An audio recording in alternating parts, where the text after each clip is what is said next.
Hey everyone, we are here for a little Sabres segment here with Riley. We're going to talk Buffalo Sabres offseason plans. So we're going to start with the draft, free agency, what we see going down for the Buffalo Sabres. So we're going to be using Puck GM on Puckpedia.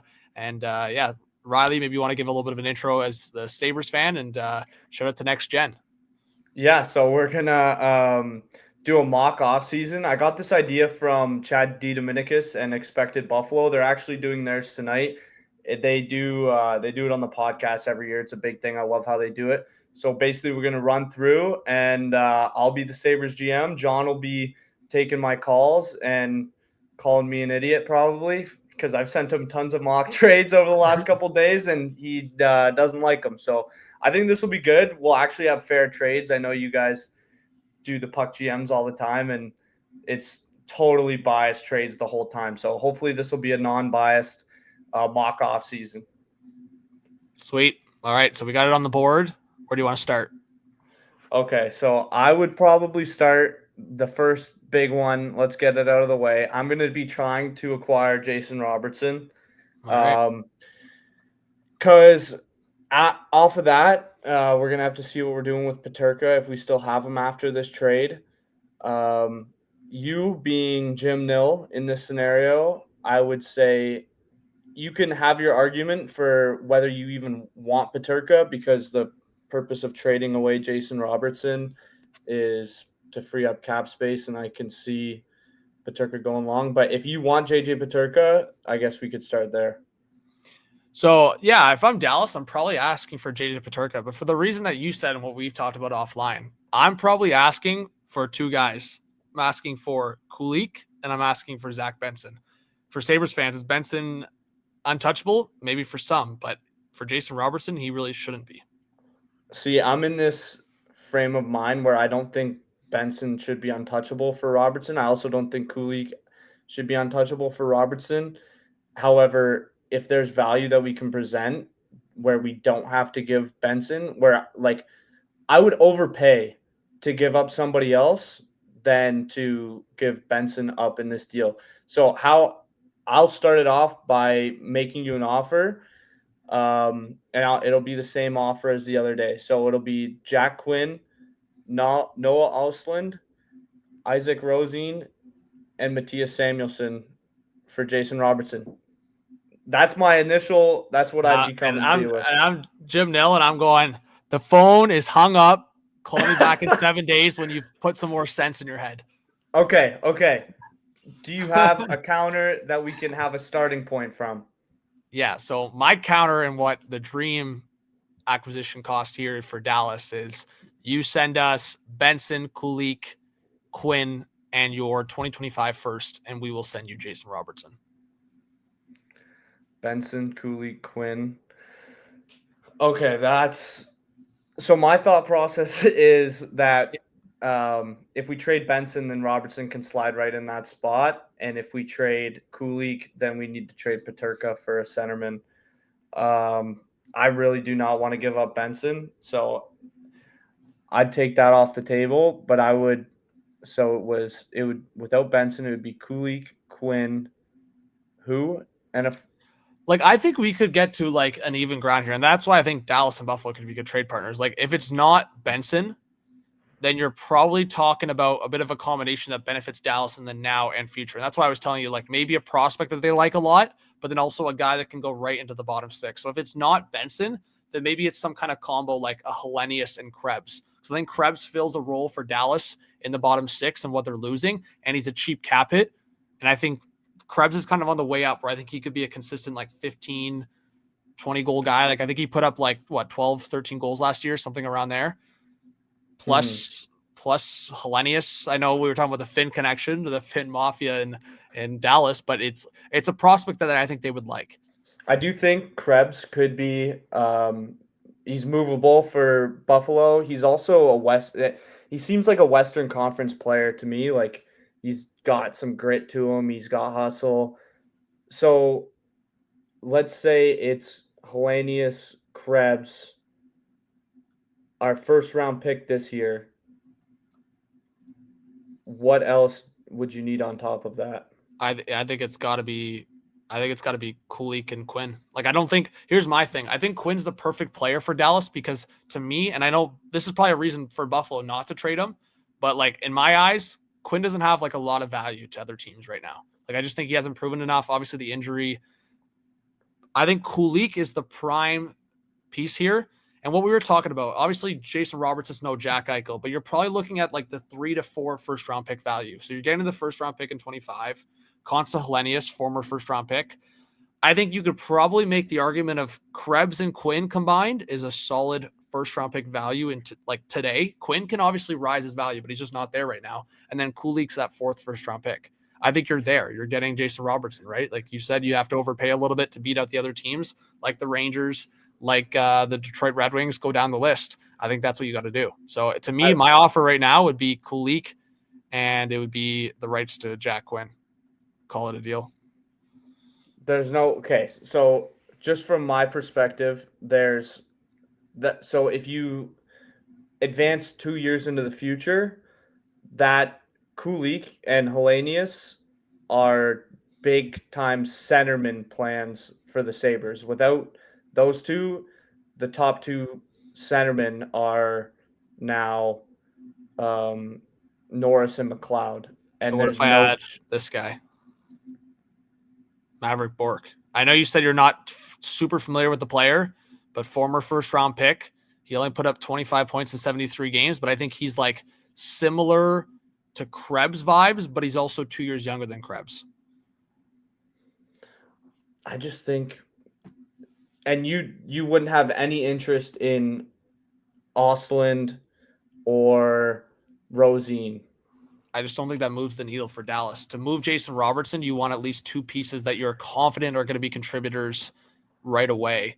And to me, that's Kulich and Quinn, like, or Kulich and Krebs. Like, that's what I'm saying.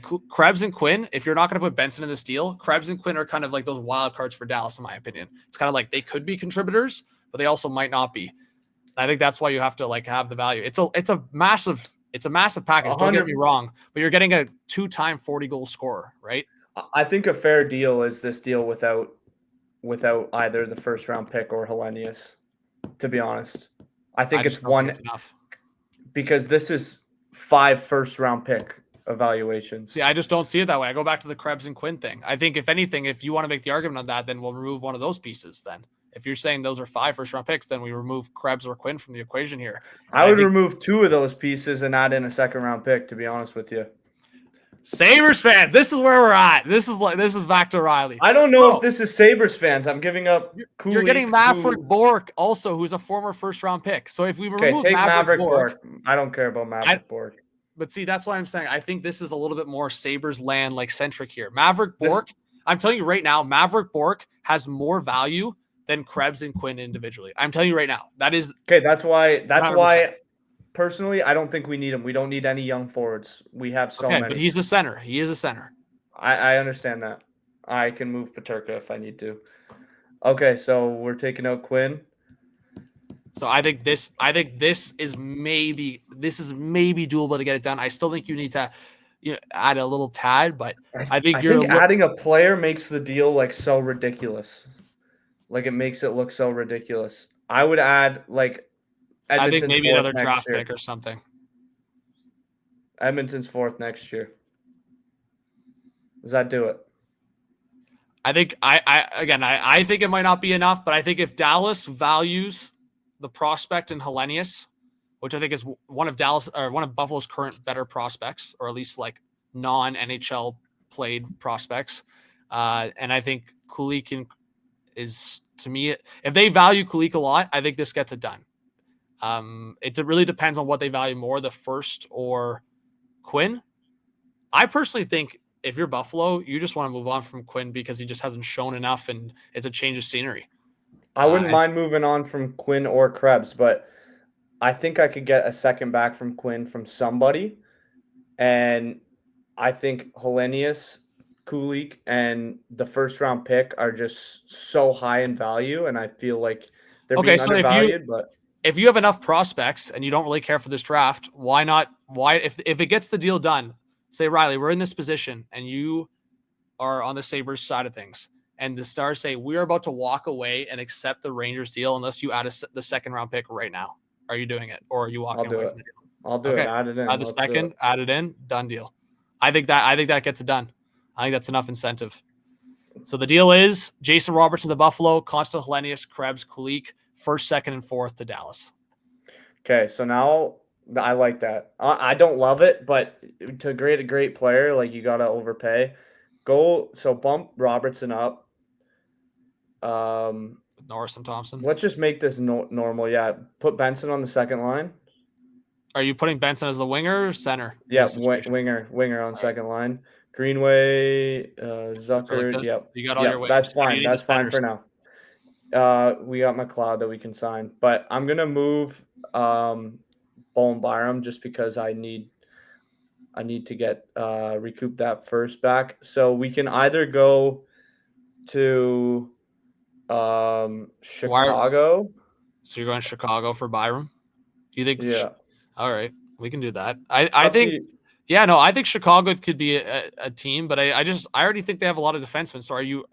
What's the mindset here? Are you bringing back? I'm getting Connor Murphy. So my only thing is Connor Murphy waving to Buffalo because he's got a modified no move. I believe you would. I don't know though. Like, would you rather play in Chicago with Connor Bedard up and coming? I would maybe. That's literally all they have. They got more coming. If you want to say that. If you want to say that Connor Murphy is not waving a no move, then I'm okay, and I'd move on to Calgary. Yeah, I think Calgary's the better bet, to be honest. Okay, Calgary. Let's do Calgary. Okay, so Rasmus Anderson. Yeah, no, I think there's more potential here. I personally want Mackenzie Weegar so bad, and he's Craig Rivet's cousin. I think he would honestly, I know it sounds crazy, I think he would waive, but for this video, I think we'll just go for Rasmus Anderson. I like the Weegar hot take though. I think he's the type of guy we need. But anyways, let's go. Bowen Byram. I think this is the kind of deal where you move Quinn in as well, and you get the center. To be honest, who do they got that we could get? I mean, Kadri would be sick. I like Pospisil for the fourth line center. Yeah, like Pospisil's cheap. He also didn't really have the greatest year. He only put up like 4 goals and 25 points. So he's one of those like buy low, higher ceiling potential players. And he's like around that age. I think Quinn's 24, 23, 24. Pospisil's like 25. I think if we did do Quinn and Pospisil in this, I think that makes more sense. I think for Calgary, to be honest, too. I think with the control of those two players that we're giving up, I think the value is higher for us to the point where I think Calgary would add in a draft pick.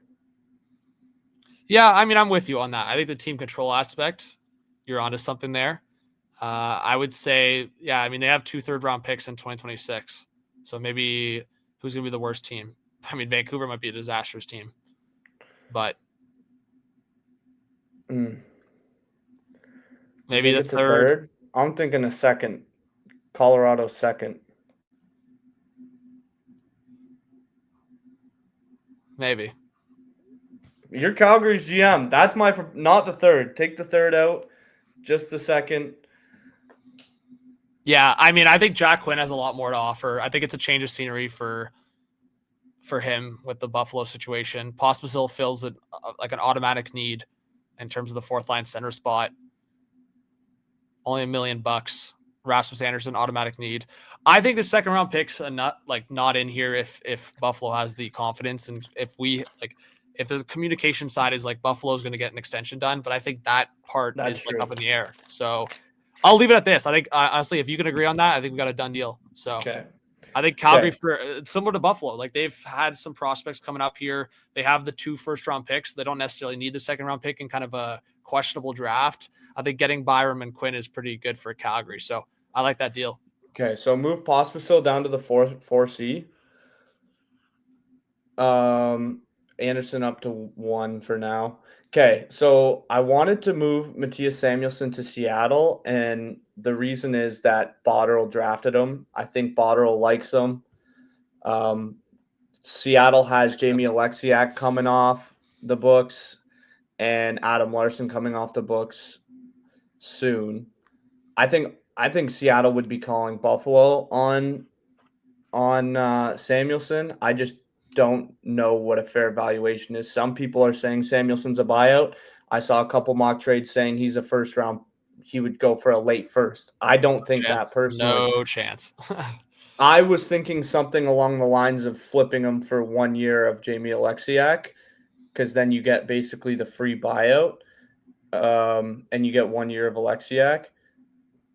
I think But Alexiak might actually be a better fit on the Sabres team, but I think, again, you're probably adding a little bit of value because that's a risk for Seattle to take on a contract like that. And then, I mean, Buffalo, like, to me, I think their perspective is like they're trying to change that right side. So I think that's why I've been saying no one's doing Buffalo any favors to fix that situation. I think the Rasmus Anderson acquisition, I think it's enough risk because it's a pending like free agent at the end of it, unless they get an extension. So you want to go to the Seattle road? I'm okay with that. I was also saying Samuelson's a Pennsylvania guy, so that's why I've always connected him with like Philly, because I just think it makes some sense. But he is like around Jersey area. I don't think Jersey would have any interest in him. Philly might have interest in him, and we can work out something there. I mean, the Seattle one, I think could make some sense. I'm just trying to think who Now Buffalo has in terms of their RFAs too. That might be like an intriguing aspect. But what if it became a bigger deal? I actually that's did what see I some was people. thinking. I did see some people say that Seattle could be that team that looks after Paterka. Maybe. So it would be, yeah, I could see something along the lines of McCann. Well, isn't this what we already talked about? I think, right? It was like Mhm. McCann and one of the defensemen. I don't think they would. I don't think Seattle would trade Larson. I like your Alexiak take. I think the fact that he has only 1 year, he's a Toronto guy. I'm pretty sure he's from Ontario, so Buffalo's Yeah. close enough. So maybe McCann. I Would you do McCann and Alexiak for Samuelsson and Paterka, or is that too much for Buffalo? I think that we'd have to get up go through the roster quick of Yeah, Seattle here, like because Seattle like has a lot of the younger players, but I mean they could like it could also be like a depth guy that goes to Buffalo in this situation. I mean the other hot take would be do they have man, yeah, I don't know. go to draft? Do they have a late first? No, No, they they got have their the top Leafs first. second. What about the Leafs second? Oh, I don't even know if that's enough for Paterka. I feel like Paterka has tons of value. But Jared McCann, I mean, that's a guy that can score 30 He plus would fit goals, right right? in. He He'd would fit fit right in right as like a in. veteran presence. So maybe it's a situation where like it's a second and a fourth from Seattle's perspective. You get some draft capital. Buffalo takes their shots. They could also flip, they have a lot of draft capital and prospects. They could flip this deal. But I just think there's the two scenarios here. One, you get out of that risky contract with Samuelsson. You get a guy, I think Alexiak, he's played a lot of on the right side as well. So you have more of that familiarity to play on the right side. Big Well, he'd be body. playing. My idea of him would be playing next to Clifton. Also, you'd have him on the left side. So who's on your right side next to Power? I'm about to get to the. Actually, Okay. yeah. Don't do Paterka. Don't make this bigger. Don't make this bigger yet, because I wanted to do. Well, maybe we shift gears then, because I was thinking what the deal would be if, because the New York Rangers were sniffing around Paterka at the deadline. They really wanted him. I could see something of Paterka for Braden Schneider and maybe Will Cooley, but you don't think so? You think that's too much? I think Will Cooley's analytics weren't very good, and he got very, very lucky to be getting to 20 goals. Yeah. I mean, I'm just not with you on that one. I just think I think, like I said, I don't think anyone's in the business to do Buffalo favors. And I think, frankly, if Braden Schneider and Cooley was on the table for Paterka and Buffalo didn't do that, they are out of their mind.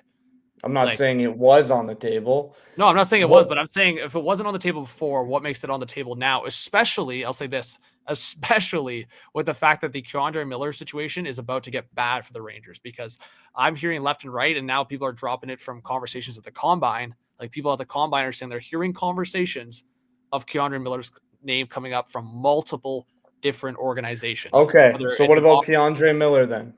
Yeah, I think that's more realistic. Peterka for Keandre Miller, I think that's a lot more realistic. Oh, whoa. I think we'd have to add. I don't know. I do want Jared McCann. Okay, is there any way we could get Jared McCann using prospects? Would Seattle be interested in that? I don't think so. They're trying to like those two teams, the two teams that are recent, kind of changing into the NHL, Utah and Seattle. I'm hearing they want to be playoffs next year, so that's taking a massive step back for Seattle if they do that trade. Yeah, I just don't like Alexiak's cap hit is so big too. But it's basically the same as Samuelson. You're getting the similar production, similar role type player, right? Like I understand the aspect of like younger for the Sabres and Peterka's value, but at the same time, you have to realize like Alexiak can play. Like he's played top four for a lot of his career. He played top four in Dallas. He played top four in Seattle. Like he can fill that role. It's just a matter of one, are you trying to get out of that Samuelson contract? Well, a lot of teams realize that contract's not great right now based on the term. And two, I mean, Peterka and the unhappiness is not like a positive negotiating power for the Buffalo Sabres either. So I think it either has to be for an even, not really strong negotiating power situation, which is the Keandre Miller Rangers situation, or it's for basically a guy that is a little bit older and has probably less of a ceiling than Peterka, which is McCann. Like I think Peterka's ceiling is above McCann. I think Peterka's going to be a consistent 80-point guy, where McCann's probably in around that 65 to 70-point guy, but you're getting the kind of win now mentality, and you're also getting probably more, I would say, guaranteed scoring, to be honest. Like I think Peterka could be like that up and down scorer where he's going to put up points.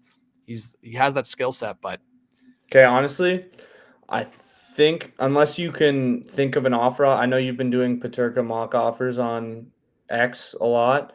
Do you have a Peterka trade in mind or a team that would be interested in him? Because otherwise, I believe I'd re-sign him because he doesn't have rights. Yeah, no, I mean, you're onto something there. I mean, yeah, I would go back to the Rangers one.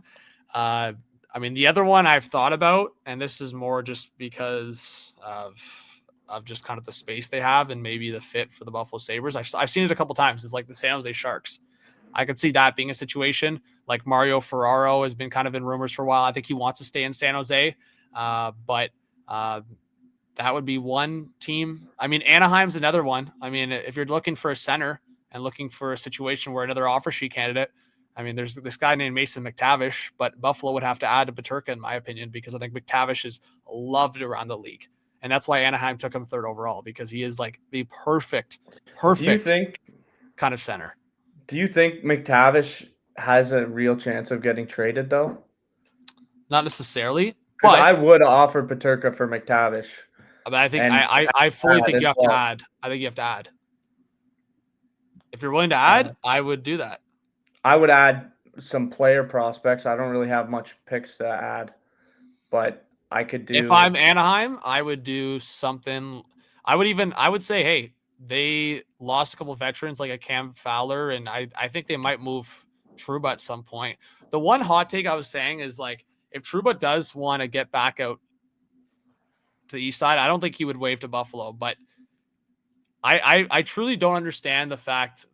I know this is off topic, but the Trouba part where he like waved to Anaheim after he was like so insistent on staying on the East Coast. That part doesn't make any sense to me, but I guess he just liked Anaheim as a spot. But on the side of like Anaheim wanting more veteran presence, Anaheim could make some sense for a trade partner to get Samuelson off the books for Buffalo as well.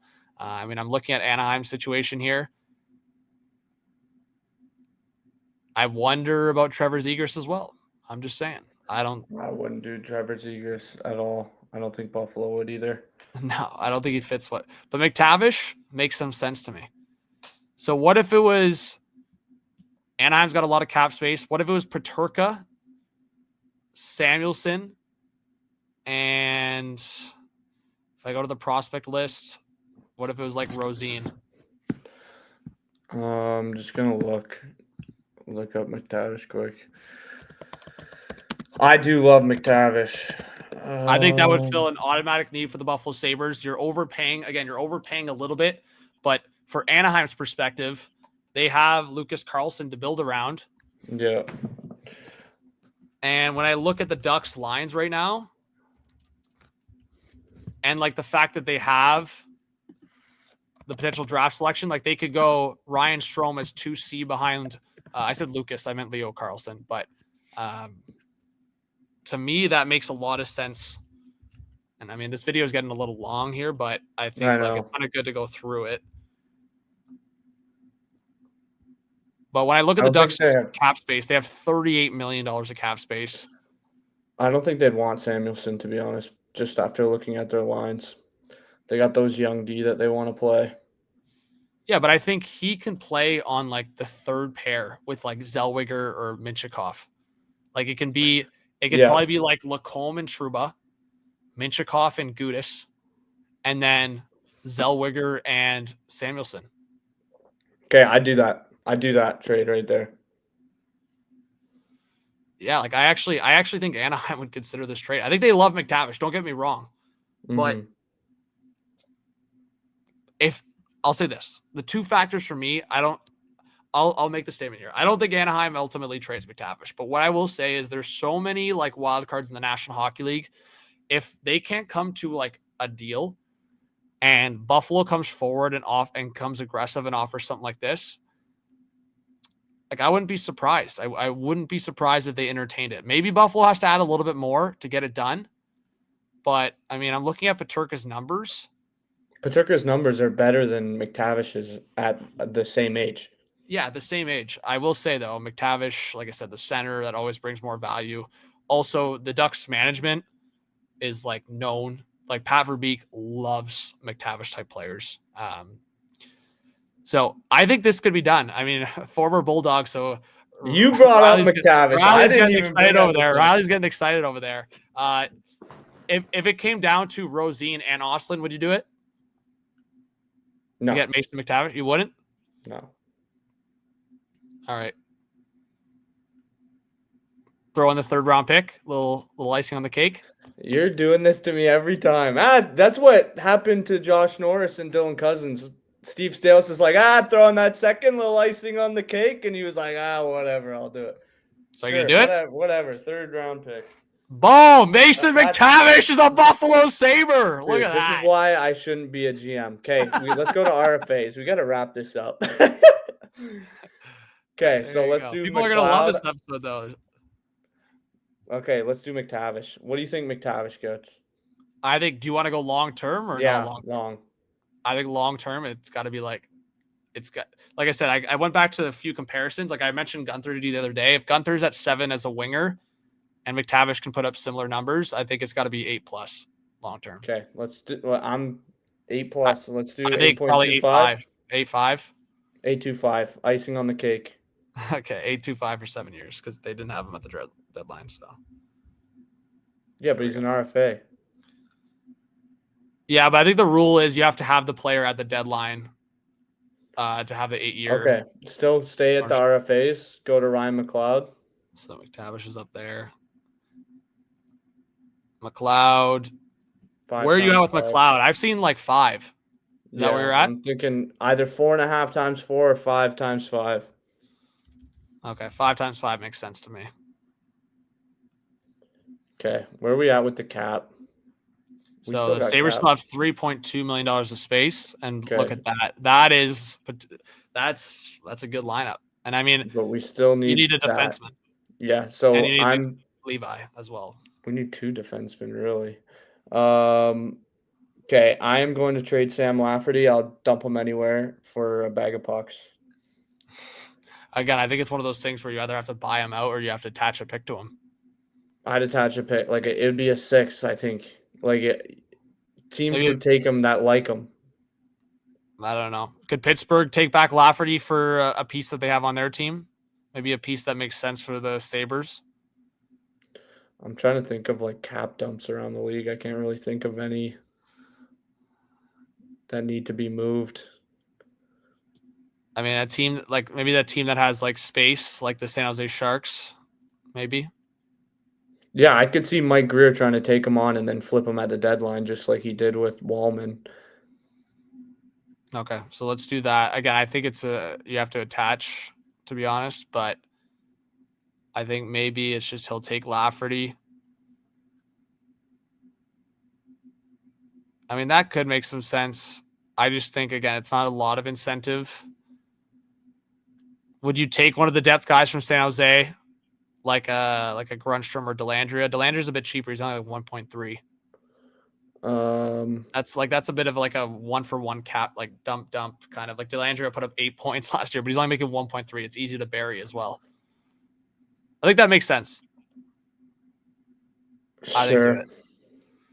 No. Actually, I can't because I want to have a bit of a bruiser back there, and he would take that. Okay, well then you have to attach a pick then. So okay, do a 7th, dude. No, bro. Way, no way. Bro, people are not. You have to understand. People are not doing the Sabres favors. I know they're not going to do the Sabres. The Oilers had to attach. The Oilers had to attach what? A 2nd-round pick to get rid of Wallman, who's like a stud in the playoffs right now. Okay, not the like. Sorry, not the Red Wings. Sorry, you know what I meant. But the Red Wings had to like attach. You are killing me here. I'm gonna get killed. This is why I'm not a GM, folks. Do it, bro. I'm telling you, you have to. Okay. You have to. I would rather keep Sam Lafferty, but whatever. Then you should have. I don't know why you were getting rid of him. Because he's just not welcome here. Okay. Go to RFAs. I need to get Levi. Just give him a rookie contract. Okay, I think it's just like, yeah, he hasn't had the most proof in the pudding, so oh my god. You have to go goalie.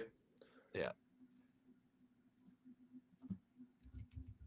So yeah, I mean, I think it's just a 1-year deal, like something 1.5 or 1, something like that.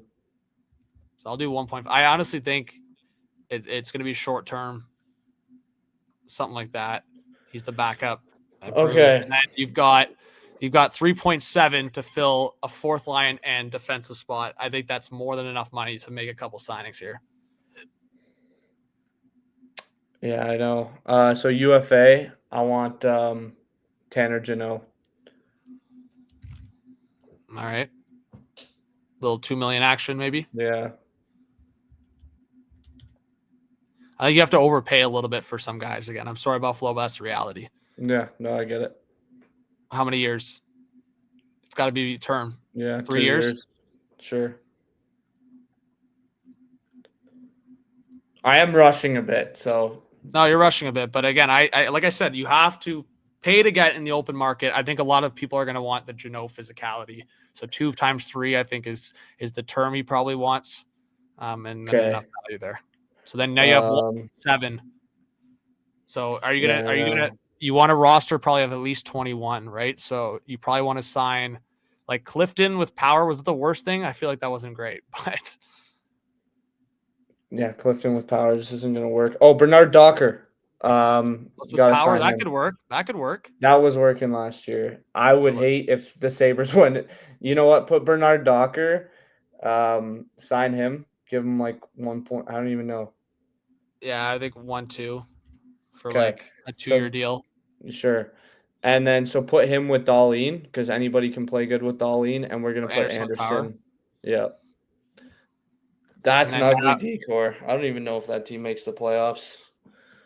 It's not great, but it's to me it's better. I actually think it's better. I think Bernard Docker is one of those guys. I think he's going to keep getting better, in my opinion. I think we have such. I think if you could dump Clifton, you get more. But here's the thing: all you need is a 20-man roster to be and then be cap compliant. That's what the Sabres are right now. Obviously, it's not ideal. You probably want at least 1 extra player, but like they're calling up from Rochester. It's not like it's like across the map, right? Yeah. So the guys are right there. You really just need the 20 guys, and then you're cap compliant with this. So it's right on the line, but I think the signings make sense. The trades make sense. I don't think it's like, I think obviously the Jason Robertson one is like the pipe dream, and the McTavish one is a pipe dream. I think the Calgary one's probably the most realistic in my eyes, if I'm being honest. I think it looks realistic too. I don't think that I think I overpaid so crazily. I don't think Mason McTavish would get traded. But let us know in the comments how I did, how John did. I think he fleeced me in almost every single deal except for maybe the Calgary one. There's nobody's going to do Buffalo favors, as John says. But if Just the like no one's gonna Sabres do the Leafs favor. Keep going. yeah, if the Sabres went into next year like that, Sabres fans, how would you feel? I mean, we gave up so much. I overpaid a lot. I know that for a fact. I think that forward group is playoff pedigree. Let John know in the that decor is definitely not though. Let John know in the comments how badly he made me overpay on every single deal, and yeah. Let us know. But I think the two factors for me is that forward group is very dominant and sexy. I think the defense group, Buffalo fans, you finally have 3 left shot NHL D-man and 3 NHL right shot D-man. I think that's a huge factor. I'm higher on Bernard Docker than maybe the average guy. So I think he could improve. And I think the fact is Dalian Power and Rasmus Anderson are well above average top 4 D-man in my opinion as well. So there's that going for you. If Luukkonen and Levi can figure it out in net, I think you have a wild card team here. Also, I'd like to add that I would save myself probably $500,000 somewhere if I redid this, and I would get Dennis Gilbert for that third pair lefty because he's like at $850K. But yeah, let us know if you want to see more of these because I had a lot of fun doing it. So awesome. Let's go. All right. Thanks, guys. Subscribe, like, comment, notification bell. See you on the next one. Peace.